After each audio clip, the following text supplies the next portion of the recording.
¿Alguna vez has notado que mientras más intentas controlar la vida, más se te escapa entre los dedos? Es como sostener arena. Cuanto más fuerza haces, menos queda. Quizás por eso tanta gente vive agotada, aunque no cargue ningún peso físico. El cuerpo descansa, pero la mente sigue librando batallas invisibles. Hay noches en las que la almohada se convierte en altar. No querías pensar, pero piensas. No querías llorar, pero lloras. Y en medio de ese caos silencioso, una voz suave te pregunta: ¿por qué sigues intentando sostener lo que ya es mío? La verdad es que orar no es un acto religioso. Es un gesto de rendición. Orar es reconocer: no tengo todas las respuestas, pero conozco a quien sí las tiene. Y cuando esa verdad penetra en el corazón, el alma descansa, incluso sin entender el final de la historia. Este video no trata de pedir, sino de soltar. No trata de conquistar, sino de confiar. Porque el mayor milagro no es lo que sucede afuera, sino lo que cambia por dentro. Y quizá hoy, el milagro que necesitas no sea un nuevo comienzo, sino finalmente, dejar de luchar solo. Si este mensaje ya empezó a tocar tu corazón, respira profundo y quédate aquí conmigo. Deja que cada palabra te abrace. Y si sientes que este es tu lugar, suscríbete a este canal. Aquí, la fe encuentra descanso y el cielo habla en voz baja, exactamente como tu alma necesita oírlo. Quédate hasta el final.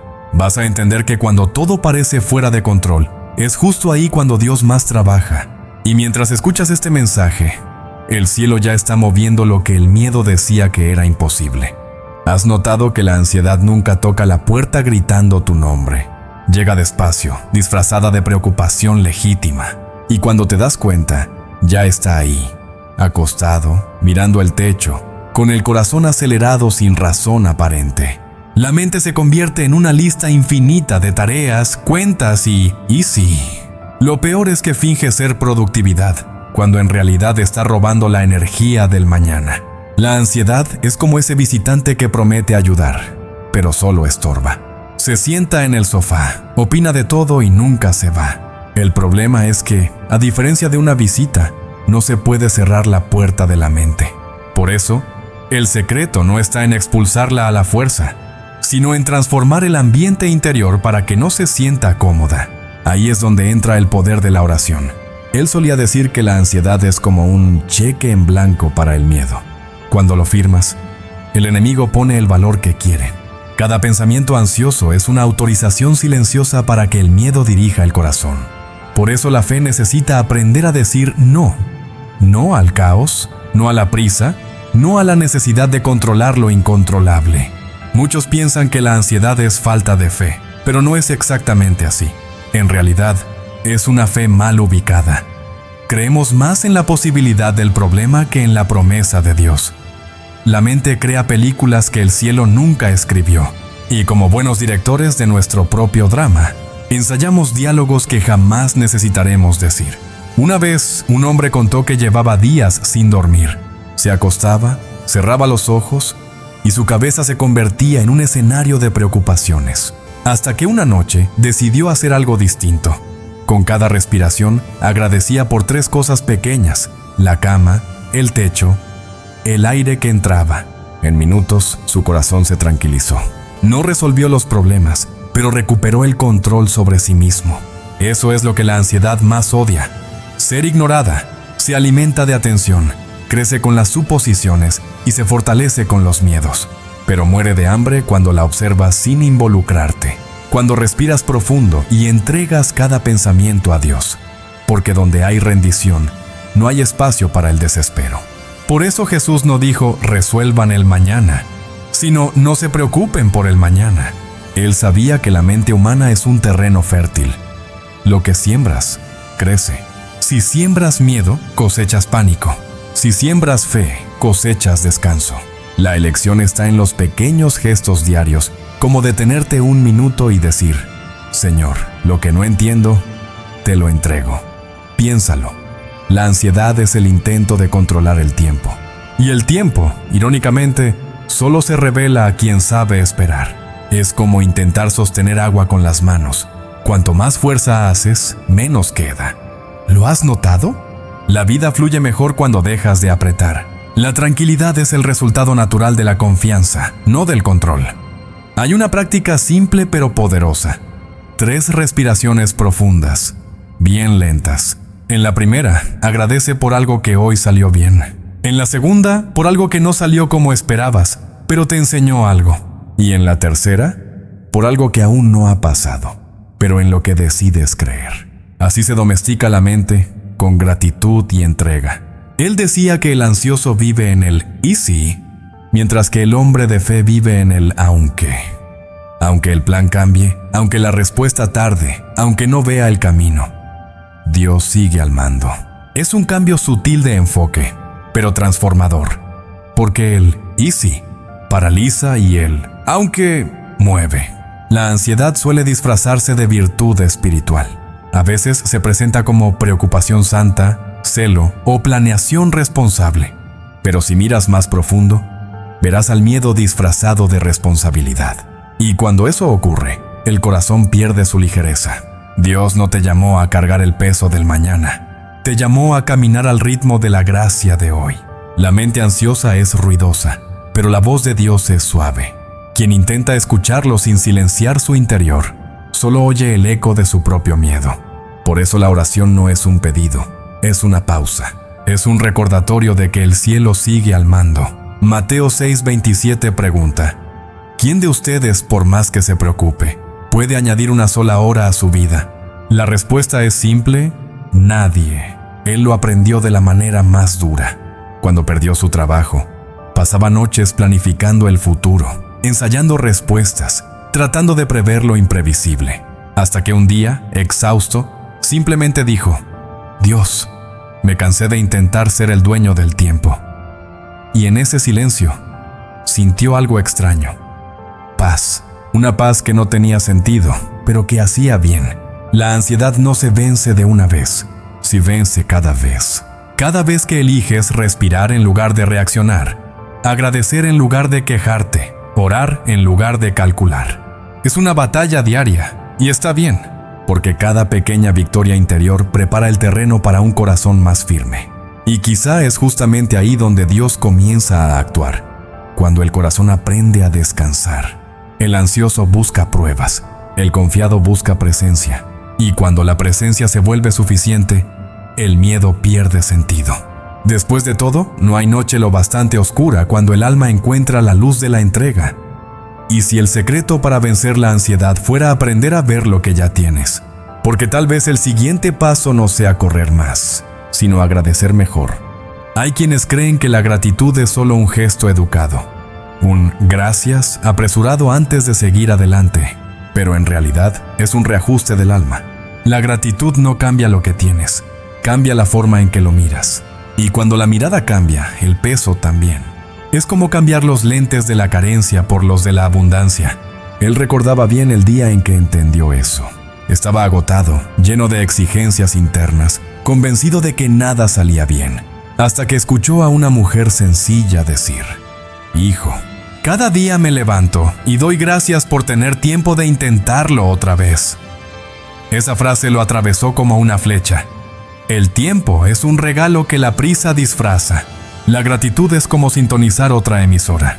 Quien vive en la frecuencia de la queja solo escucha estática, ruido, frustración, cansancio. Pero cuando giras el dial de la mente y te conectas con la frecuencia de la gratitud, el sonido cambia. Las mismas circunstancias tocan otra melodía. Y de pronto, hasta el silencio suena hermoso.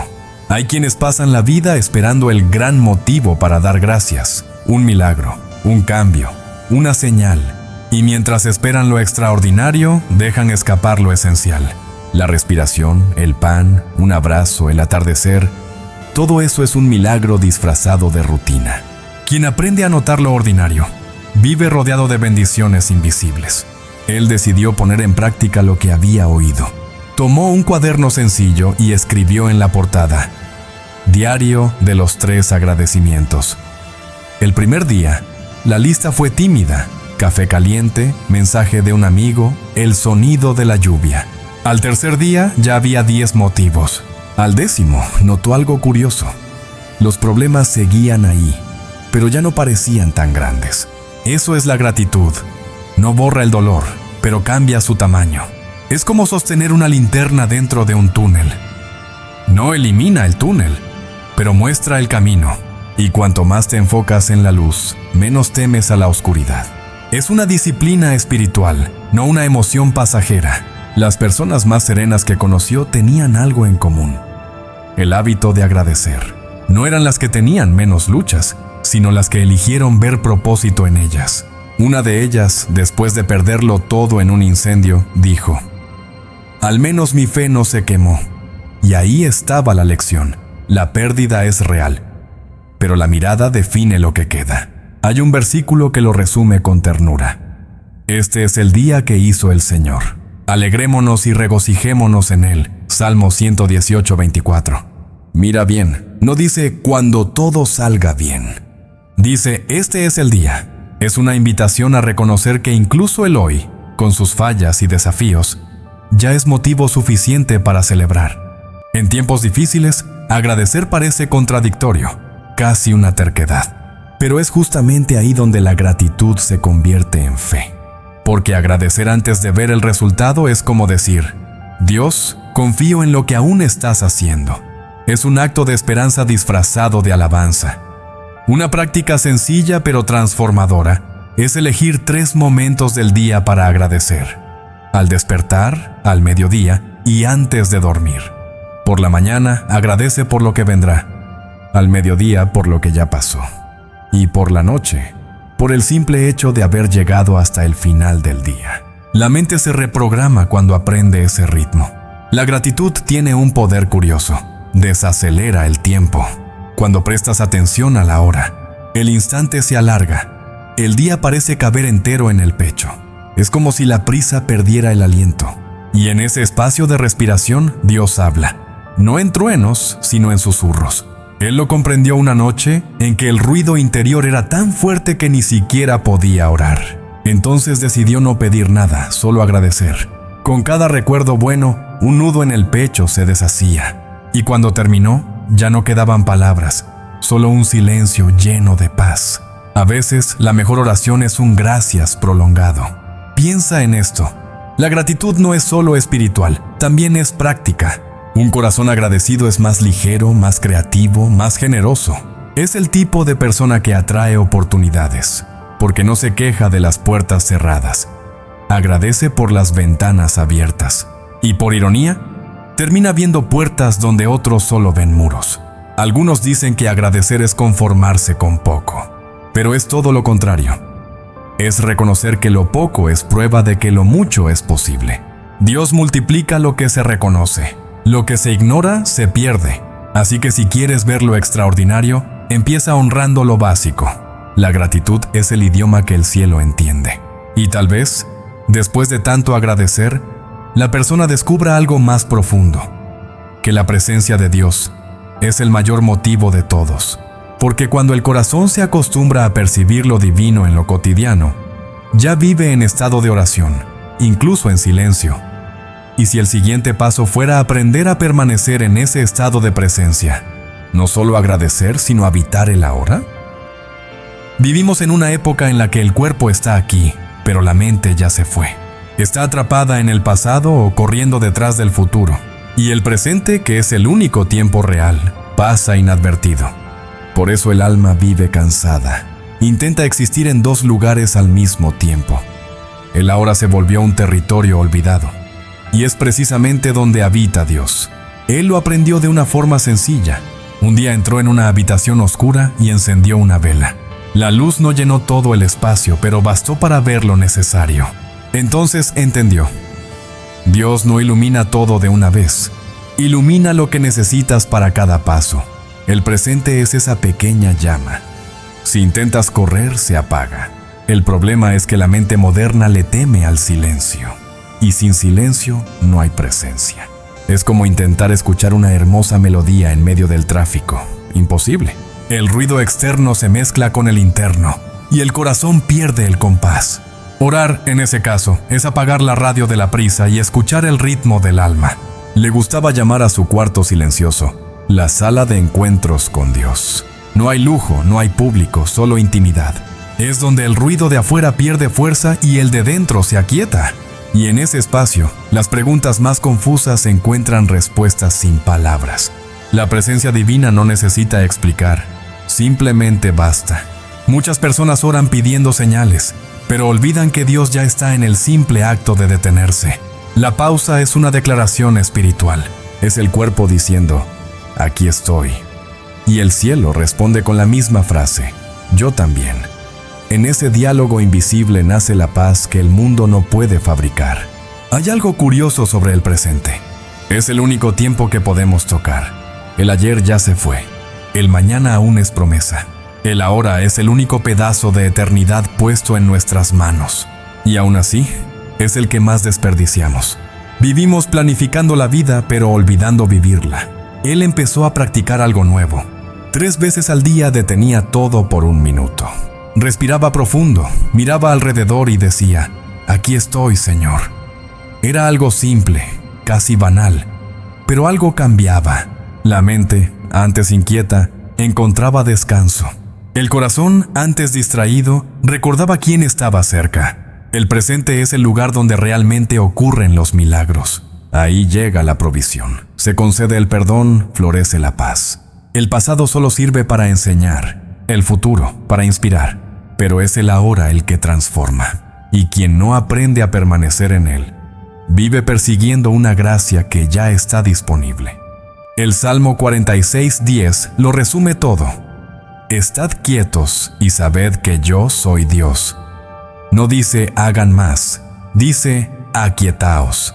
Es una invitación a confiar, porque el ruido del miedo siempre intenta ocupar el espacio donde la fe debería respirar. Y cuando el corazón se calla, Dios finalmente habla. Imagina que tu vida es una habitación llena de luces parpadeantes, notificaciones, obligaciones, voces. Ahora apaga una a una. Deja solo la luz suave de la presencia. ¿Sientes el alivio?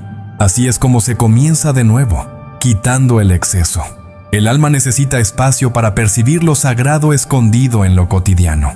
Estar presente es un ejercicio diario, casi artesanal.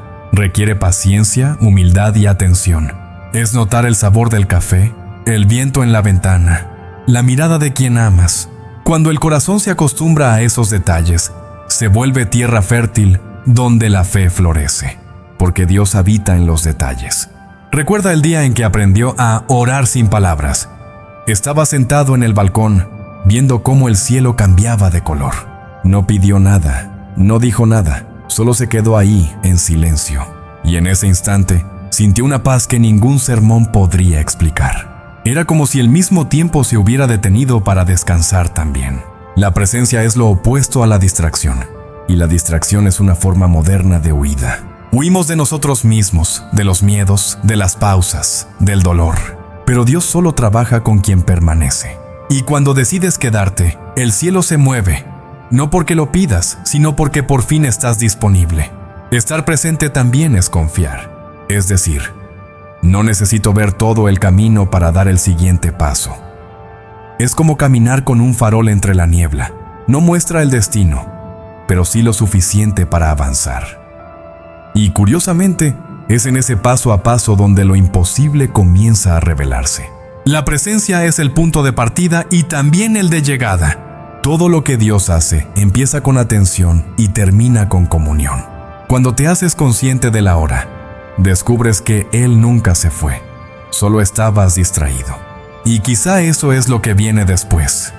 Entender qué ocurre cuando todo parece desmoronarse. Y, aún así, la presencia permanece. ¿Y si la verdadera fuerza de la fe se revelara justamente cuando todo cae? Tal vez la presencia más profunda de Dios se manifieste entre las ruinas. Hay días en que la vida se derrumba sin pedir permiso.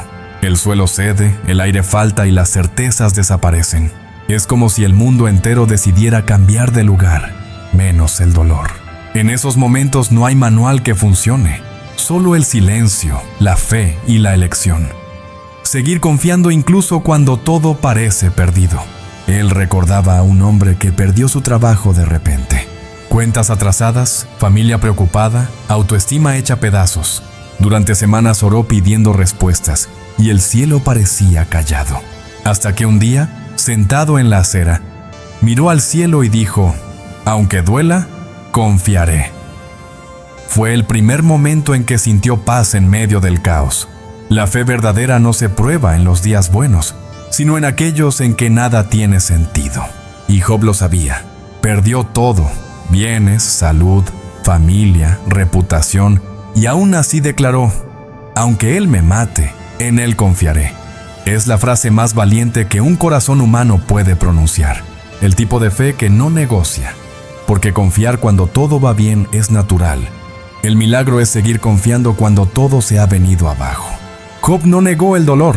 Lloró, gritó, preguntó, pero entre cada lágrima aún decía: «Yo sé que mi Redentor vive». Y esa certeza lo sostuvo cuando el suelo se convirtió en polvo. Hay una fuerza que solo nace cuando el orgullo muere. Y eso fue lo que le pasó a aquel hombre desempleado. En lugar de luchar contra la corriente, decidió aprender a flotar. Empezó haciendo pequeños trabajos, ayudó a los vecinos, y en una de esas ayudas se abrió una puerta inesperada.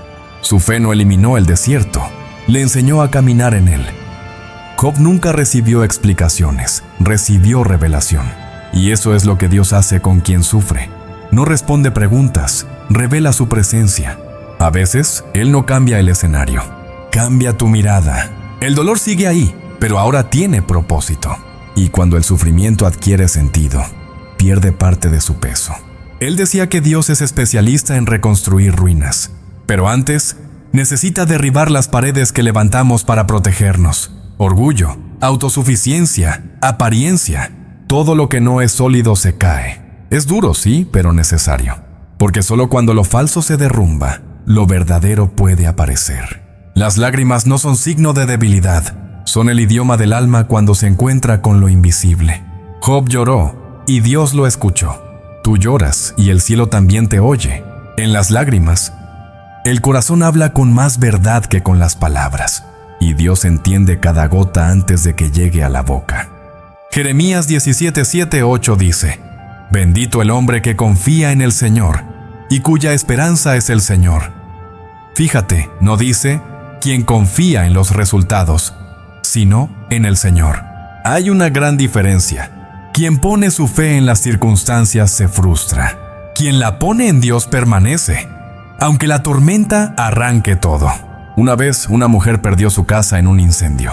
Todo se volvió ceniza: muebles, ropa, recuerdos. Y cuando le preguntaron cómo podía sonreír, respondió: «El fuego se llevó lo que tenía, pero no lo que soy». Esa es la esencia de Job: perder lo visible y aún así, conservar lo invisible. El dolor tiene un poder curioso. Limpia el escenario del alma. Quita lo superficial, silencia el ruido, revela lo esencial. Por eso muchas veces la caída es el comienzo del renacimiento. Cuando todo se derrumba, Dios empieza a construir, no fuera, sino dentro. ¿Y el hombre que perdió su trabajo? Un año después, abrió su propio negocio. Pequeño, modesto pero lleno de propósito. Solía decir: «Lo mejor que me pasó fue el peor día de mi vida». Porque fue entonces cuando entendió: Dios no me quitó, solo me redirigió. Lo mismo ocurre con quien aprende a confiar en lo invisible. La fe no promete que nada se caerá, promete que tú no caerás con ello. Es el cimiento que sigue en pie cuando las paredes se derrumban. Y quien ha vivido una reconstrucción sabe: lo nuevo siempre nace del polvo de lo viejo. Cuando todo se derrumba, hay una elección silenciosa que hacer: entregarse al desespero o entregarse a Dios. Ambas duelen, pero solo una trae descanso. Y cuando eliges entregar, el caos se transforma en escuela, porque al final, cada pérdida enseña a sostener con más suavidad lo que permanece. Y tal vez, en el fondo, ese sea el gran misterio. El derrumbe no es el fin, es la invitación. Dios no está destruyendo tu vida, está reconstruyendo tu confianza. Y cuando el corazón lo entiende, hasta el sufrimiento adquiere propósito. Pero ¿qué pasa después de que la fe renace? Ahí viene la lección sobre qué controlar y qué simplemente entregar. Quizá el siguiente paso no sea luchar contra el viento, sino aprender a soltar las velas y dejar que Dios dirija el rumbo. Uno de los mayores alivios de la vida es descubrir que no todo está en nuestras manos. Parece obvio, pero la mente humana insiste en luchar contra eso. Quiere prever, ajustar, garantizar resultados. Y se frustra cuando el mundo no obedece su ritmo.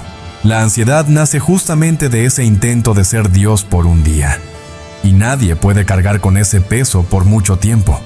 Él solía decir, el control es una ilusión educada. Lo vestimos de responsabilidad, pero en el fondo es miedo disfrazado.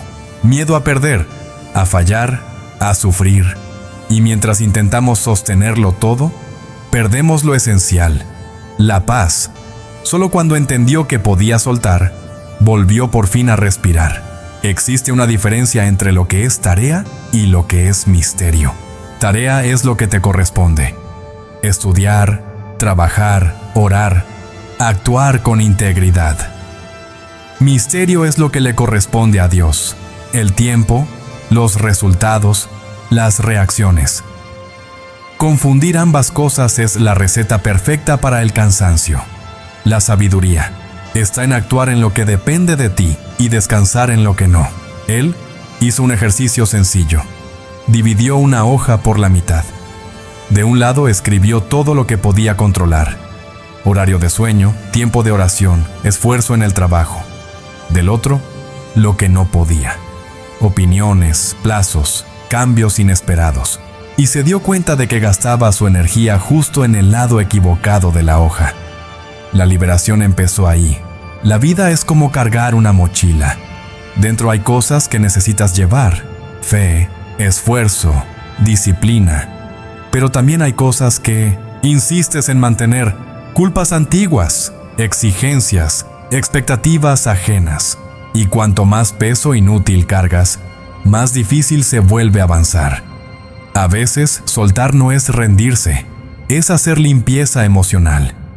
Aprendió a orar de otra manera: Señor, dame claridad para actuar en lo que puedo y sabiduría para soltar lo que no puedo. Esa oración es un antes y un después. Porque el corazón que aprende esa diferencia se vuelve liviano. Y la ligereza no es pereza, es fe madura. Esa que entiende que el control es una forma sutil de incredulidad. Proverbios 3, 5, 6. Lo resume bien.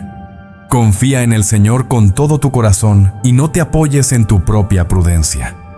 Suttutana no es una invitación a la pasividad, sino un llamado a la cooperación. Tú haces tu parte, Dios hace la suya, y el milagro ocurre en medio del camino, justo donde tu límite se encuentra con su fidelidad. Una vez, una joven contó que oraba pidiendo que todo saliera bien, pero aún vivía angustiada. Hasta que un día decidió cambiar la frase. En lugar de decir que todo salga bien, comenzó a decir que ocurra lo que sea correcto. Ese pequeño cambio lo transformó todo, porque entregar es eso: renunciar a controlar el resultado y confiar en la sabiduría de quien ve el todo. Hay un detalle hermoso sobre el control: siempre es parcial, aun cuando crees tenerlo todo bajo dominio. La vida demuestra lo contrario: un imprevisto, un cambio, un retraso, y todo tu castillo de previsiones se derrumba. Pero curiosamente, es en esos derrumbes donde nace la fe genuina. Entregar no es abandonar, es alinear. Es decir, Señor, hice lo que pude. Ahora, haz tú lo que solo tú puedes. Es el arte de reconocer límites sin perder la esperanza. Y cuanto antes se entiende eso, menos sufrimiento se acumula. Porque la paz no vive en el control, vive en la confianza. Él creó una rutina sencilla para recordarlo. Al final de cada día, revisaba todo lo que había intentado controlar por la fuerza. Luego cerraba los ojos, respiraba profundo y decía: te lo entrego, Señor. A veces lloraba, a veces sonreía, pero siempre dormía mejor. La entrega es un remedio que actúa durante el sueño. Hay una belleza en perder el control. Ahí es donde Dios revela el suyo. Cuando todo sale del plan, lo invisible comienza a moverse. Las puertas que intentabas forzar se abren solas, y los caminos que creías perdidos adquieren sentido. La fe verdadera siempre tiene un toque de rendición. También hay un error común: confundir entrega con descuido. Entregar no es cruzarse de brazos, es arrodillarse y seguir caminando. Es hacer lo mejor posible sin esclavizarse por el resultado. Es saber que Dios es bueno incluso cuando el guión parece malo. Esa confianza es el punto donde el miedo se rinde. Aquel hombre que un día quiso controlar todo, se dio cuenta de que, cuando dejaba de forzar, las cosas fluían. Consiguió trabajo, reconstruyó su familia, encontró paz. Y no porque renunció, sino porque aprendió a cooperar con el tiempo de Dios. El descanso es la señal de quien confía. Y tal vez, después de soltar el control, venga la segunda parte del aprendizaje: entender que el sufrimiento que queda tiene un propósito, que incluso las aflicciones que persisten pueden madurar el alma, porque cuando la entrega es sincera, lo que permanece no es peso, es propósito. Y si lo que llamamos dolor fuera en realidad el instrumento de Dios para moldearnos, tal vez el siguiente paso sea descubrir cómo las aflicciones forman el corazón. Ningún corazón crece en la comodidad. Suena extraño decirlo, pero es verdad. El suelo fértil de la madurez está hecho de lágrimas, de esperas, de noches demasiado largas. Son los dolores los que enseñan paciencia, los retrasos los que enseñan fe, y las pérdidas las que enseñan desapego. El oro solo brilla después de enfrentar el fuego. Conoció a una mujer que perdió a su esposo demasiado pronto.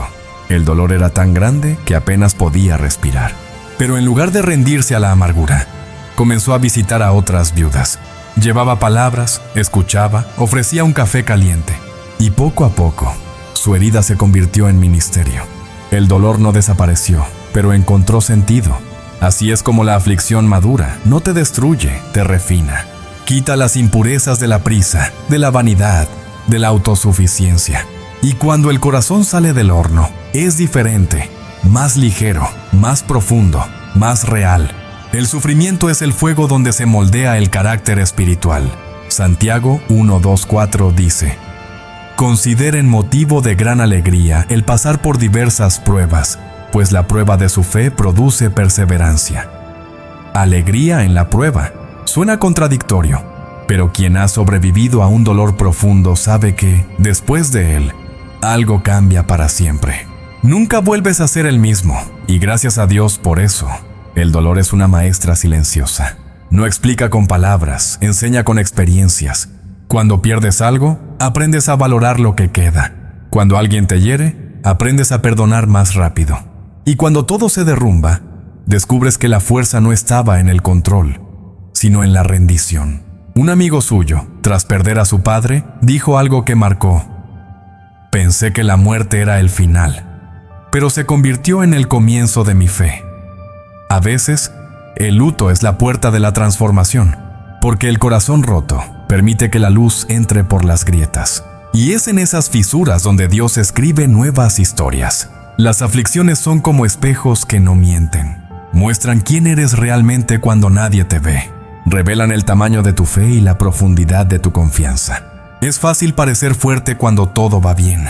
Es en el desierto donde se descubre si la raíz llega a la fuente. El salmista también lo entendió. Me fue bien haber sido afligido para que aprendiera tus decretos.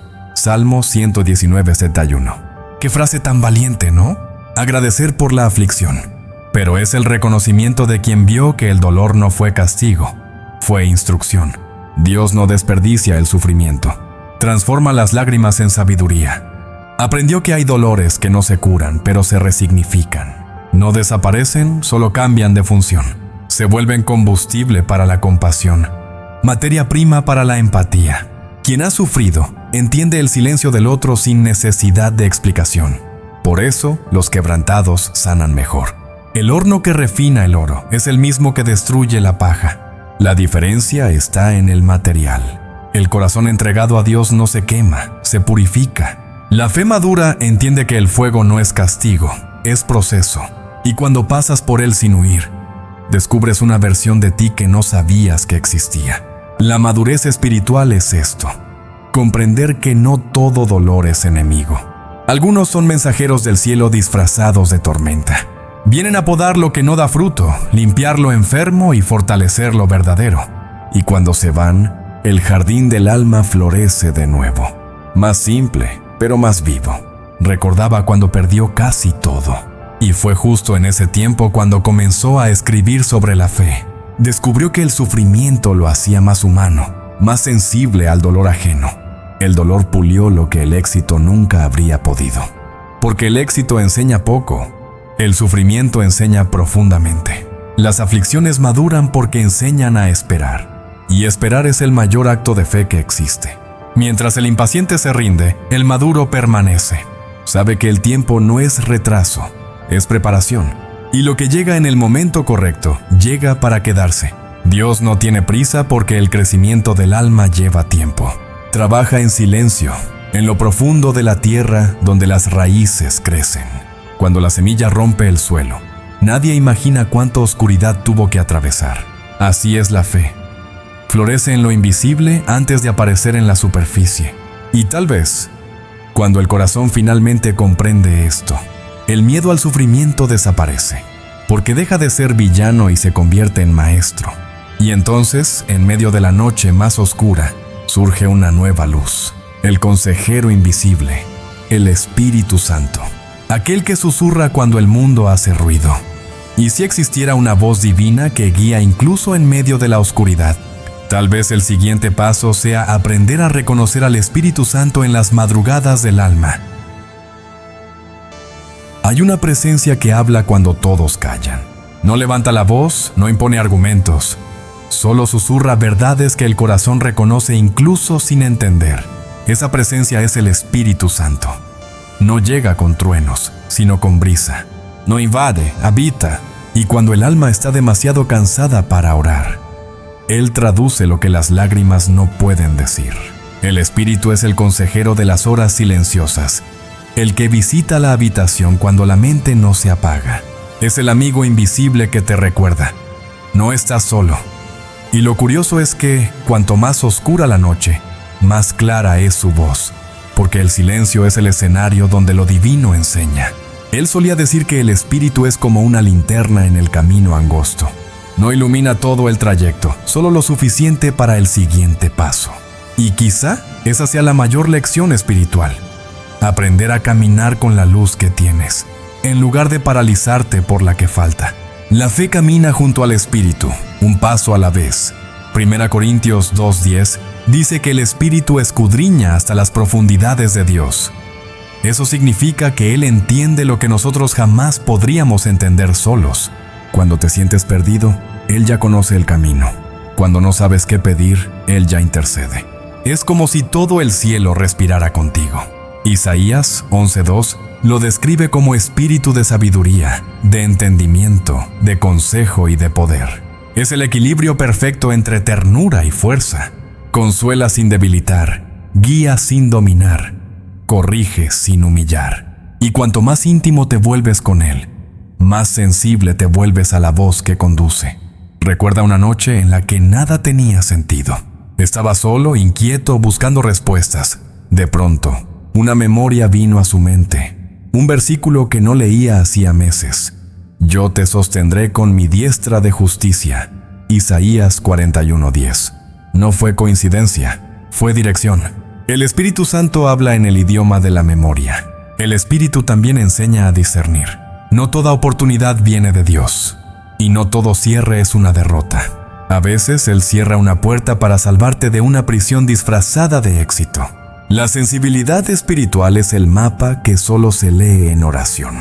Y quien ora de verdad aprende a esperar el tiempo perfecto para cada paso. Ezequiel 36, 26, 27 promete: pondré dentro de vosotros mi espíritu, y haré que andéis en mis caminos. Eso significa que el espíritu no solo inspira, sino que impulsa. Te recuerda, te alerta, te dirige. Y si estás dispuesto, convierte incluso los tropiezos en coreografía divina. Nada se pierde en las manos del Espíritu. Conoció a un hombre que tomaba decisiones precipitadas y vivía frustrado, hasta que un día decidió no volver a decidir sin orar primero.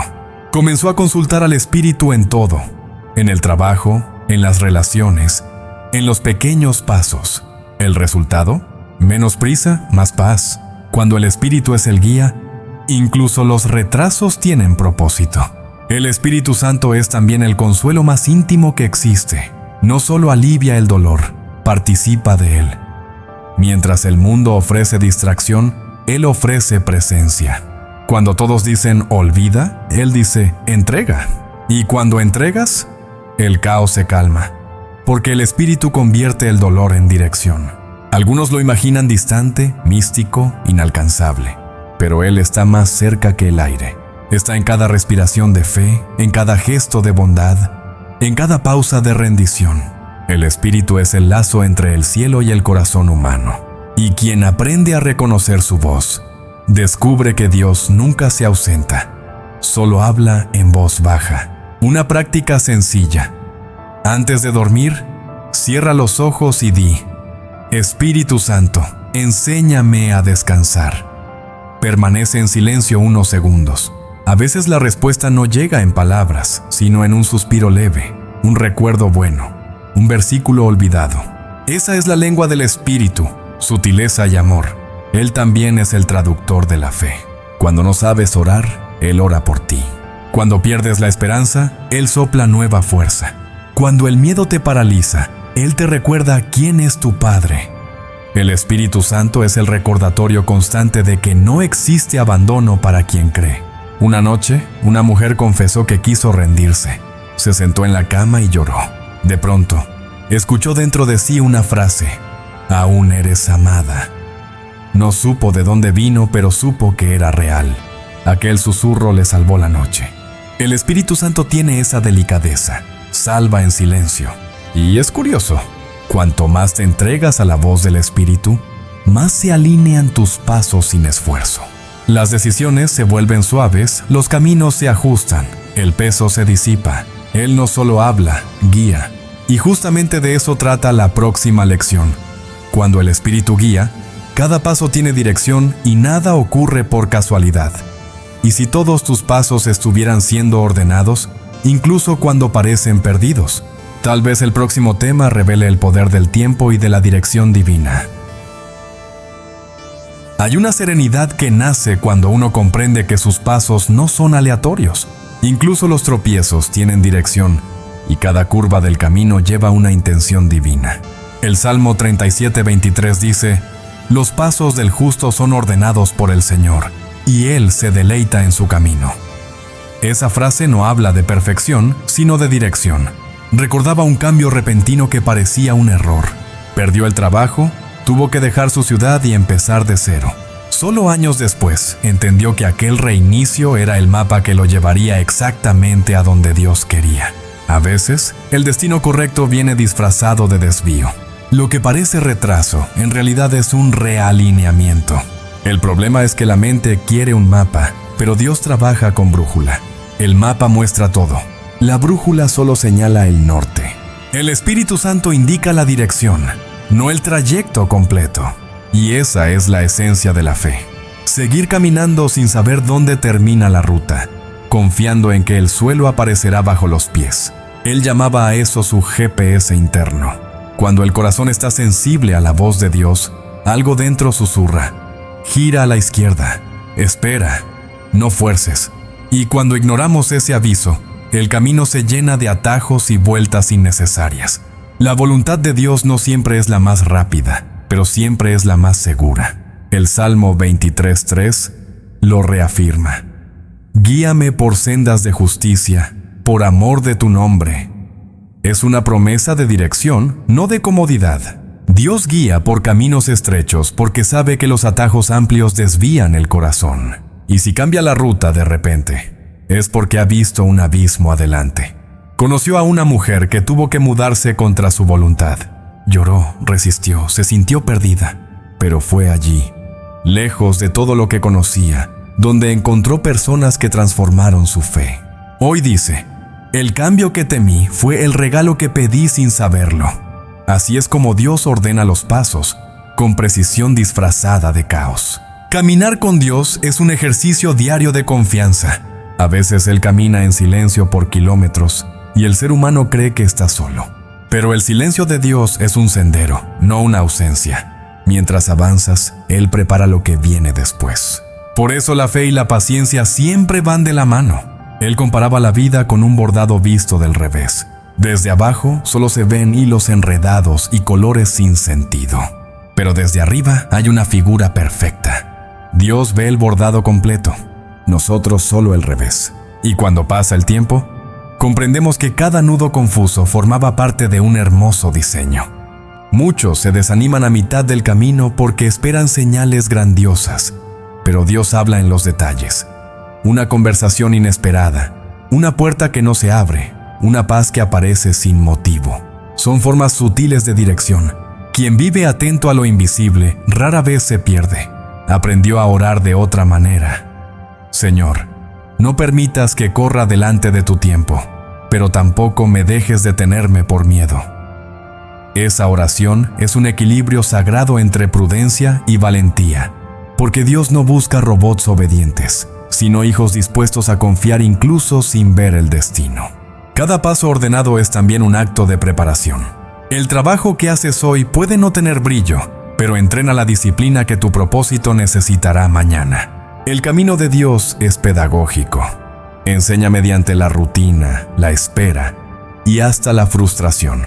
Nada se desperdicia cuando hay dirección. Le gustaba pensar que el tiempo de Dios es como un metrónomo divino, un ritmo constante que no acelera por presión ni se retrasa por descuido.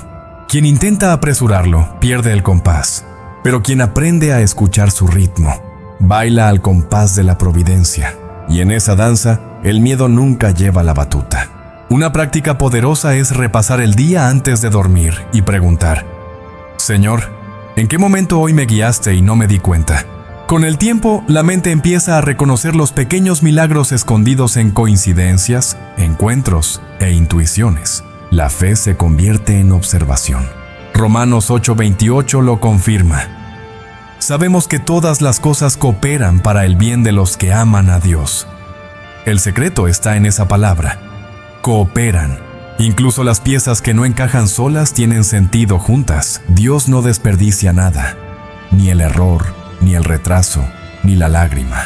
Todo entra en su plan, y quizá, al entender esto, el corazón encuentre descanso, porque quien sabe que sus pasos son guiados, no necesita competir ni temer al tiempo, solo confiar.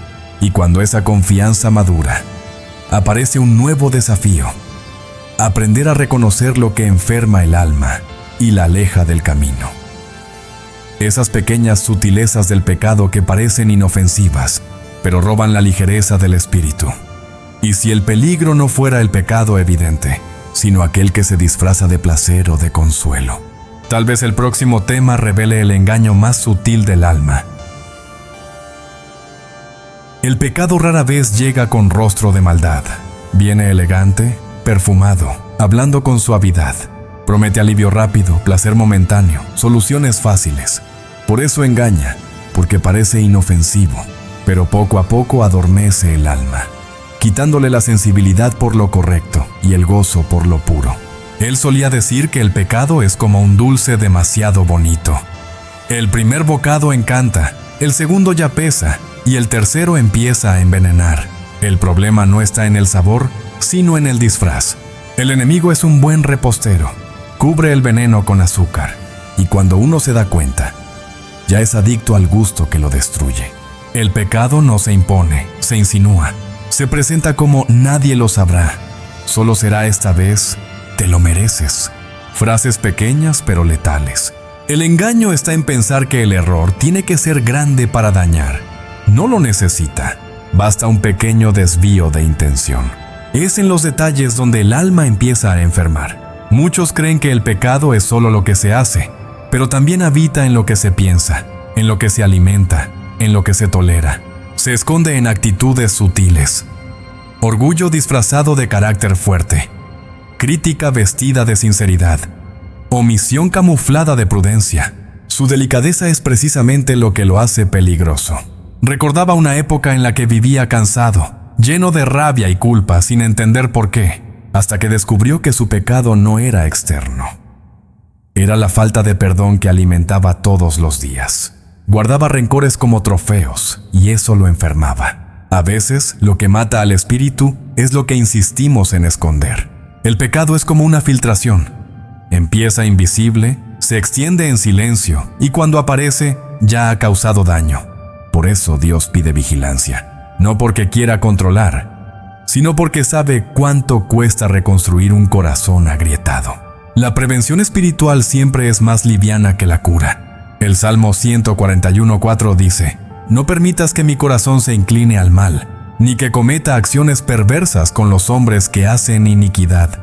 Fíjate, la oración se dirige al corazón, no solo a las manos, porque el error empieza dentro. Antes de ser acción, el pecado es un pensamiento no tratado. Conoció a una mujer que vivía comparando su vida con la de los demás. Parecía algo pequeño, pero la comparación se convirtió en raíz de envidia, y la envidia en tristeza, hasta que decidió orar cada día por las personas que admiraba, y algo cambió.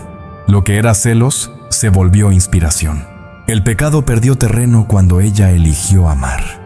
Hay una estrategia simple pero poderosa para vencer el pecado: exponerlo a la luz. Todo lo que se trae a la luz pierde fuerza. El enemigo solo domina lo que permanece oculto. Por eso confesar no es humillación, es liberación. Cuando hablas, el secreto muere, y donde hay transparencia, hay sanidad. Santiago 4:7 enseña: «Someteos, pues, a Dios, resistid al diablo, y huirá de vosotros». Resistir no es negar la tentación, es cambiar de ambiente. Si el entorno empuja hacia la caída, cambia el entorno.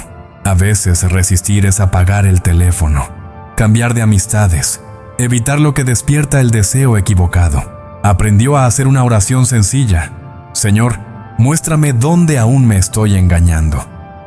Esa es una de las oraciones más sinceras que alguien puede hacer, porque el autoengaño es el pecado más educado que existe. Viste ropa bonita, habla de propósito y hasta cita versículos, pero siempre busca el control. La sutileza del pecado está en convencerte de que es libertad. Haz lo que quieras, sigue tu corazón, no pasa nada. Pero el corazón, sin dirección divina, es un laberinto. La libertad sin verdad es una prisión disfrazada. La verdadera libertad se encuentra en obedecer, no por miedo, sino por amor. Él contaba que una vez mintió para evitar un conflicto. Parecía algo pequeño, hasta que notó cómo esa mentira se multiplicaba. Necesitó otras para sostenerla, y un día, cansado de fingir, confesó. Lloró, pero se sintió libre. El pecado se fortalece en el silencio, pero se desmaya cuando se le llama por su nombre. La sanidad del alma comienza cuando el pecado pierde su encanto, cuando el placer da paso a una vergüenza saludable, y la vergüenza es reemplazada por la gracia. Dios no rechaza al que cae, rechaza al que prefiere el escondite a la restauración. Y cuando entiendes eso, el arrepentimiento deja de ser miedo y se convierte en reencuentro. Y es en ese reencuentro donde nace algo nuevo: valentía. Valentía para confesar, para servir, para volver a ser quien fuiste creado para ser. Porque cuando el pecado es reemplazado por la verdad, el corazón recupera su ligereza. Y justamente de eso trata la próxima lección: la valentía de transformar la culpa en propósito y la fe en servicio. Y si el verdadero arrepentimiento no terminara en lágrimas, sino en movimiento, tal vez el próximo paso sea actuar, servir, declarar y vivir la fe con valentía. Después de la caída llega la invitación, no la de la culpa, sino la del valor. Valor para mirar hacia adentro, admitir el error y comenzar de nuevo. Confesar es el acto más humilde y al mismo tiempo más poderoso que alguien puede practicar. Porque mientras el silencio mantiene el peso, la verdad devuelve el aire.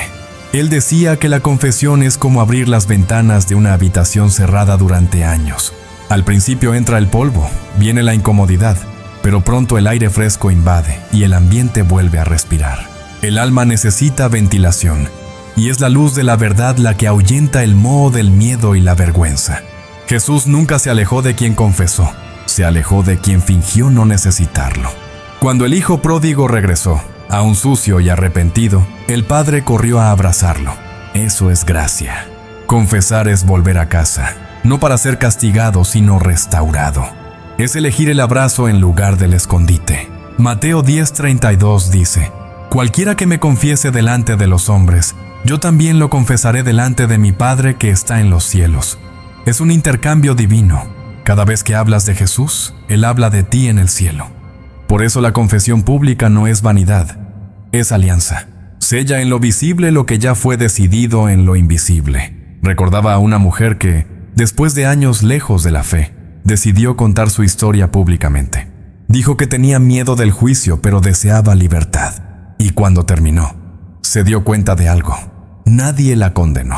La gente se vio reflejada en ella, porque la verdad confesada no genera rechazo, genera identificación. Confesar es declarar la guerra a la vergüenza, es decir, esto ya no me define. Y cuando nace ese valor, el enemigo pierde poder, porque la vergüenza lo mantiene en la oscuridad.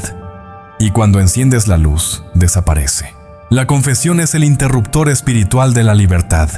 Pero hay un segundo movimiento que completa la sanidad: servir. Después de confesar, llega el momento de actuar. El servicio es la respuesta práctica del alma restaurada. Es la forma de convertir el dolor en propósito. Y quien sirve descubre que ayudar al otro es una de las maneras más hermosas de agradecer por la propia salvación. Romanos 8:28 dice que todas las cosas cooperan para el bien de los que aman a Dios. Eso incluye incluso los errores, porque Dios es experto en reciclar historias rotas. Toma lo que sería motivo de vergüenza y lo convierte en testimonio.